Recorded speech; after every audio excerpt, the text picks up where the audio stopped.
श्रीमन्नारायणाय नमः। जय श्री हरि। विष्णु पुराण प्रथम अंश चौथा अध्याय। ब्रह्मा जी की उत्पत्ति, वराह भगवान द्वारा पृथ्वी का उद्धार और ब्रह्मा जी की लोक रचना।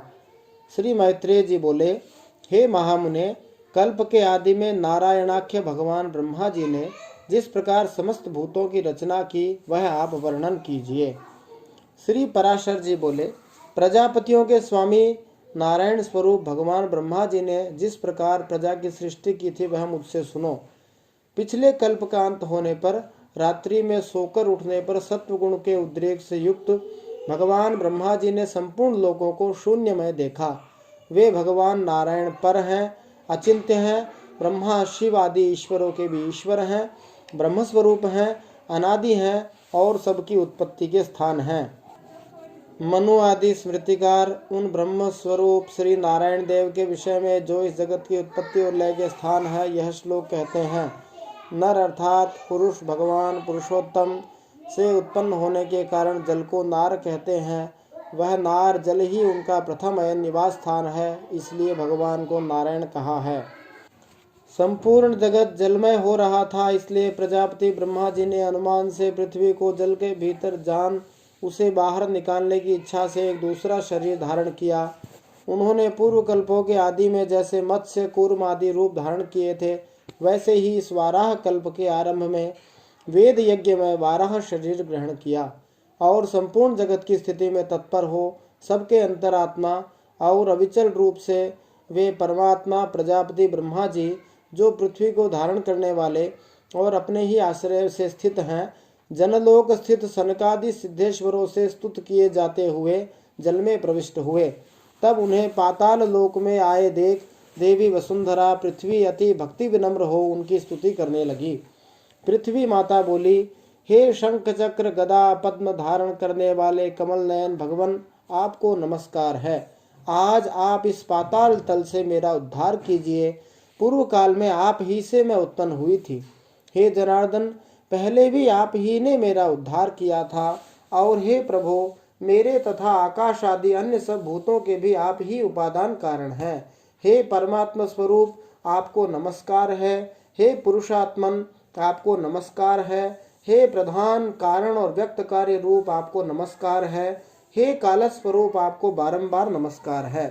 हे प्रभो, जगत की सृष्टि आदि के लिए ब्रह्मा विष्णु और रुद्र रूप धारण करने वाले आप ही संपूर्ण भूतों की उत्पत्ति, पालन और नाश करने वाले हैं और जगत के कारण रूप जलमय हो जाने पर हे गोविंद, सबको भक्षण कर अंत में आप ही मनुष्य जनों द्वारा चिंतित होते हुए जल में शयन करते हैं। हे प्रभो, आपका जो परतत्व है उसे तो कोई भी नहीं जानता, अतः आपका जो रूप अवतारों में प्रकट होता है उसी की देवगण पूजा करते हैं। आप परब्रह्म की ही आराधना करके मुमुक्षु जन मुक्त होते हैं। भला वासुदेव की आराधना किए बिना कौन मोक्ष प्राप्त कर सकता है। मन से जो कुछ ग्रहण संकल्प किया जाता है, चक्षु आदि इंद्रियों से जो कुछ ग्रहण विषय करने योग्य है, बुद्धि द्वारा जो कुछ विचारणीय है, वह सब आपका ही रूप है। हे प्रभु, मैं आप ही का रूप हूँ, आप ही के आश्रित हूँ और आप ही के द्वारा रची गई हूँ तथा आप ही की शरण में हूँ। इसीलिए लोक में मुझे माधवी भी कहते हैं। हे संपूर्ण ज्ञानमय, हे स्थूलमय, हे अव्यय, आपकी जय हो। हे अनंत, हे अव्यक्त, हे व्यक्तमय प्रभो, आपकी जय हो। हे परापर स्वरूप, हे विश्वात्मन, हे यज्ञपते, हे अनघ, आपकी जय हो। हे प्रभो, आप ही यज्ञ हैं, आप ही वशटकार हैं, आप ही ओंकार हैं और आप ही आहवनी आदि अग्नियां हैं। हे हरे, आप ही वेद वेदांग और यज्ञ पुरुष हैं तथा सूर्य आदि ग्रह तारे नक्षत्र और संपूर्ण जगत भी आप ही हैं। पुरुषोत्तम, हे परमेश्वर, मूर्त अमूर्त, दृश्य अदृश्य तथा जो कुछ मैंने कहा है और जो नहीं कहा वह सब आप ही हैं, अतः आपको नमस्कार है, बारंबार नमस्कार है। श्री पराशर जी बोले, पृथ्वी द्वारा इस प्रकार स्तुति किए जाने पर सामस्वर ही जिनकी ध्वनि है, उन भगवान धरणीधर ने घर घर शब्द से गर्जना की।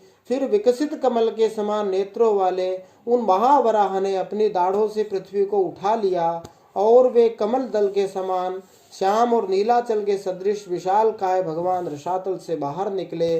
निकलते समय उनके मुख के श्वास से उछलते हुए जल ने जनलोक में रहने वाले महातेजस्वी और निष्पाप सनंदनादि मुनीश्वरों को भिगो दिया। जल बड़ा शब्द करता हुआ उनके खुरों से विदीर्ण हुए रसातल में नीचे की ओर जाने लगा और जनलोक में रहने वाले सिद्धगण उनके श्वास वायु से विक्षिप्त होकर इधर उधर भागने लगे। जिनकी कुक्षी जल में भीगी हुई है वे महावराह जिस समय अपने वेदमय शरीर को कंपाते हुए पृथ्वी को लेकर बाहर निकले, उस समय उनकी रोमावली में स्थित मुनिजन स्तुति करने लगे। उन निशंक और उन्नत दृष्टि वाले धराधर भगवान की जनलोक में रहने वाले सनंदनादि योगीश्वरों ने प्रसन्न चित्त से अति नम्रता पूर्वक सिर झुकाकर इस प्रकार स्तुति की।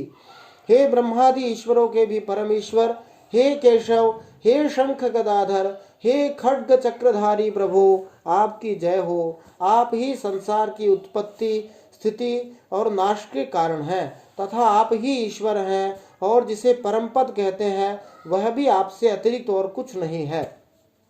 हे यूप रूपी दाढ़ों वाले प्रभु, आप ही यज्ञ पुरुष हैं। आपके चरणों में चारों वेद हैं, दांतों में यज्ञ हैं, मुख में शेनचित आदि चितियां हैं, हुतासन यज्ञाग्नि आपकी जिह्वा है तथा कुशाएं रोमावली हैं।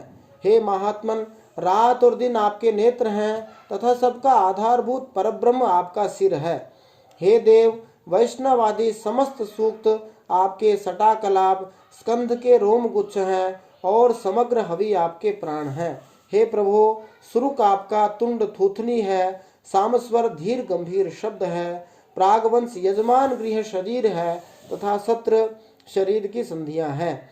हे देव, इष्ट श्रौत और पूर्त स्मार्त धर्म आपके कान हैं। हे नित्य स्वरूप भगवान, प्रसन्न होइए। हे अक्षर, हे विश्वमूर्ते, अपने पाद प्रहार से भूमंडल को व्याप्त करने वाले आपको हम विश्व के आदि कारण समझते हैं। आप संपूर्ण चराचर जगत के परमेश्वर और नाथ हैं, अतः प्रसन्न होइए। हे नाथ, आपकी दाढ़ों पर रखा हुआ यह संपूर्ण भूमंडल ऐसा प्रतीत होता है मानो कमल वन को रौंदते हुए गजराज के दांतों से कोई कीचड़ में सना हुआ कमल का पत्ता लगा हो। हे अनुपम प्रभावशाली प्रभु, पृथ्वी और आकाश के बीच में जितना अंतर है वह आपके शरीर से ही व्याप्त है। हे विश्व को व्याप्त करने में समर्थ तेज युक्त प्रभु, आप विश्व का कल्याण कीजिए।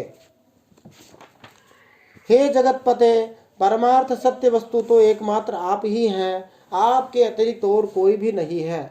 यह आपकी ही महिमा माया है जिससे यह संपूर्ण चराचर जगत व्याप्त है। यह जो कुछ भी मूर्तिमान जगत दिखाई देता है ज्ञान स्वरूप आप ही का रूप है। अजितेंद्रिय लोग भ्रम से इसे जगत रूप देखते हैं। इस संपूर्ण ज्ञान स्वरूप जगत की बुद्धिहीन लोग अर्थ रूप देखते हैं, अतः वे निरंतर मोहमय संसार सागर में भटका करते हैं। हे परमेश्वर, जो लोग शुद्ध चित्त और विज्ञान वेत्ता हैं वे इस संपूर्ण संसार को आपका ज्ञानात्मक स्वरूप ही देखते हैं। हे सर्वात्मन, प्रसन्न होइए। हे अप्रमेय आत्मन, हे कमल नयन, संसार के निवास के लिए पृथ्वी का उद्धार करके हमको शांति प्रदान कीजिए। हे भगवान, हे गोविंद, इस समय आप सत्व प्रधान हैं, अतः हे ईश, जगत के उद्भव के लिए आप इस पृथ्वी का उद्धार कीजिए। और हे कमल नयन, हमको शांति प्रदान कीजिए। आपके द्वारा यह सर्ग की प्रवृत्ति संसार का उपकार करने वाली हो। हे कमल नयन, आपको नमस्कार है, आप हमको शांति प्रदान कीजिए।